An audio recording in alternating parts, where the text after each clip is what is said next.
Good morning, metalheads of the internet, and welcome to a brand new episode of the Metal Meltdown. Today we are talking about the latest studio album from Brodequin entitled Harbinger of Woe. This is the fourth full-length studio album and the first in nearly 20 years from this brutal death metal band hailing from Knoxville, Tennessee, and that's all I know about this band, and I had to look all of that up on the Encyclopedia Metalum because I was not previously aware of this band in any capacity. I did not know they existed until like a week and a half ago. But y'all have been going goo goo gaga bonkers for this shit. Tons of DMs, tons of emails, tons of posts on social media, tons of fucking comments on my videos and on other videos and all kinds of shit. This album is clearly the talk of the town right now in the death metal underground. I even saw a video that Heavy Metal Philosophy did with one of the guys from Brodequin, and they talked about like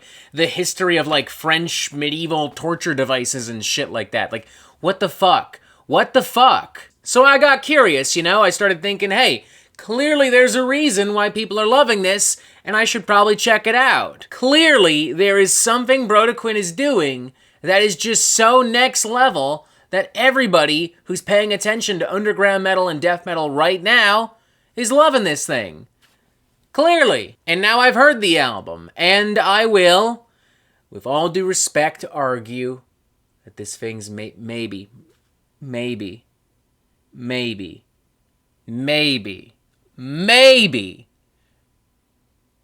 just a little bit overhyped. Now, before you light your torches and sharpen your pitchforks and lose your goddamn fucking minds, allow me to make a few things clear. I like this album. I enjoyed it. I think it's very well made, very well produced, very fucking brutal. I mean, this thing is beefier than fucking grandma's stew. This thing is filled with gnarly, muscular riffs, pummeling beatdowns, gurgling, menacing guttural vocals. But if you went into this expecting maybe something a little bit more than just a good, decent, brutal death metal record, like me, because you saw all the hype and you thought, wow, they must be doing something really crazy and different, you might be a little disappointed. Not like pissed off or anything, but maybe just a little bit like, ah, man. Just like, ah, man. To be fair, Brodequin are different from your standard brutal death metal band in at least a few aspects. Like, they seem genuinely interested in actually having, like, really good production value on an album. I mean, I can't speak for the other albums, obviously. But as far as this one's concerned, it's got a nice, crisp, clear, punchy, transparent sound. Like, it's, by brutal death metal standards, pretty well polished. Like, the guitar and bass tones are consistently great. We've got a nice, deep, dark, earthy, heavy sound. The drums feel really good as well. Vocals are a little bit more obscured and kind of pushed to the side. They kind of blur in with everything else. But at the same time, that's also partially the fault of a pretty straightforward, one-dimensional, Cookie Monster-style guttural performance. Like, don't get me wrong, these vocals work well enough for this genre, and it's not like I was expecting some crazy, over-the-top Rob Halford or Freddie Mercury or Mike Patton-style vocal theatrics. But also, let's be real here, this is like the exact kind of like death metal guttural vocal that you would do if you were making fun of like generic death metal guttural vocals. Another thing that makes Brodequin a little bit different, though, is specifically how they write lyrics.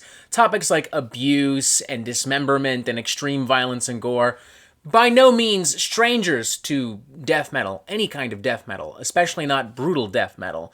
But Brodequin specifically writes everything within like a historical context and pulls influence from like medieval history as well, and like medieval torture devices and instruments and shit like that. Go watch the aforementioned Heavy Metal Philosophy video while I'm still thinking of it, because I mean, Mike and Jamie Bailey, they're just total nerds for this shit, and they talk all about all this fucking crazy shit with Heavy Metal Philosophy in that video, and it was a really, really, really interesting feature interview, whatever you want to call it. Aside from that, there's very little that Harbinger of Woe does that I wouldn't expect from a brutal death metal record, but to their credit, I mean, Brodequin does it all pretty fucking well. Like, this does fall within the realms of what I would normally call a meat and potatoes death metal record, but it's meat and potatoes cooked pretty fucking well. Plenty of seasoning, we got some nice side dishes, we got a little fucking, like, brownie a la mode for dessert. It's all good. I'm happy. You've got opening number Diabolical Edict, which wastes no time whatsoever, pumping out these grinding, pummeling, pulverizing, pounding, bombastic blast beats and energetic, bloodthirsty guitar work. It's mean, it's tight, it's pretty much completely unrelenting. There's a few sections where the drums reel back a little bit so as to put a little bit more oomph and menace on some of the vocal and guitar stuff, but for the most part, it really doesn't ever let up. Like, it's the sonic equivalent to a jackhammer at the base of your skull. Then you've got Fall of the Leaf, which does a really good job balancing these more fast and intense, towering sections and these, like, slower, slimier, more menacing, more grueling sections. It does a great job at creating some contrast and some color, providing a little bit of variety without straying too far from the established brutal death metal norms and formulas. There are at least a few other semi-varied moments here and there across the record, which I also appreciate. For instance, Of Pillars and Trees has a little bit more of a death grind kind of feel and vibe and intensity to it. Like, it's really rabid and manic and extreme at times, kind of reminding me of, like, some early material from, like, Cattle Decapitation and Aborted, kind of mixed with, like, early 2000s, late 90s Dying Fetus. Suffocation in Ash as well has these weirdly spacious, agonizing, slow-moving sections sandwiched in between the usual brutal death metal bombast. Love the super intense, tight double bass percussion here, the slow, almost doomy kind of guitar work, and the full-on, like, screaming vocals that are almost a little bit subdued, almost as if you're hearing somebody scream in agonizing pain, but from, like, miles away. And the closing number and title track, Harbinger of Woe, as well, has some more jagged riffs and movements, and some really chunky, meaty, like, mid-paced death metal sections, with some creepy kind of, like, spoken word vocal work as well, some kind of samples thrown into the mix. I do find myself still wishing that a little bit more had been done across the record to make this a slightly more diverse experience.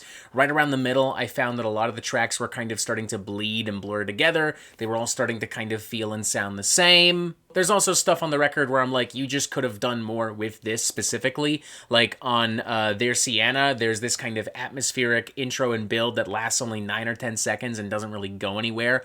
I don't know, might have been cool if that launched into some weird chanting choral vocals, or, you know, the whole track had this really, like, big, cavernous, echoey kind of feel, you know? But I mean, the vast majority of these tracks, they still go pretty fucking hard. They're still well put together. They're still well produced. I'm feeling a very enthusiastic 3 to 5. Once again, if you love brutal death metal, you're more than likely to like this record.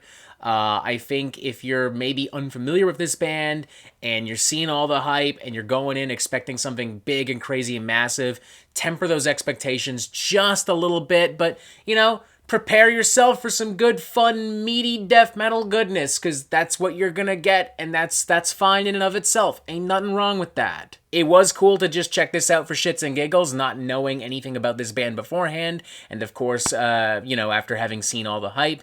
And I think, you know what, if I find myself in the mood for some more gnarly, brutal death metal goodness and such in the near future, maybe I'll go and check out their other records and all that. Once again, very enthusiastic 3 to 5. I'll still argue that this thing is maybe a little bit overhyped, but, you know, all things considered, it's hard to argue. We still got some high-quality brutal death metal. That's what y'all want. That's what matters. It's all good. Have fun. And that is it for the Metal Meltdown. I'm not an expert, nor do I claim to be. So what do you think? Do you like this record? Do you not like this record? And what do you want to hear from me next? And thank you for watching. Make sure you press subscribe right here so you get updates on the Metal Meltdown fucking immediately. And as always, you have yourself a fantastic fucking day.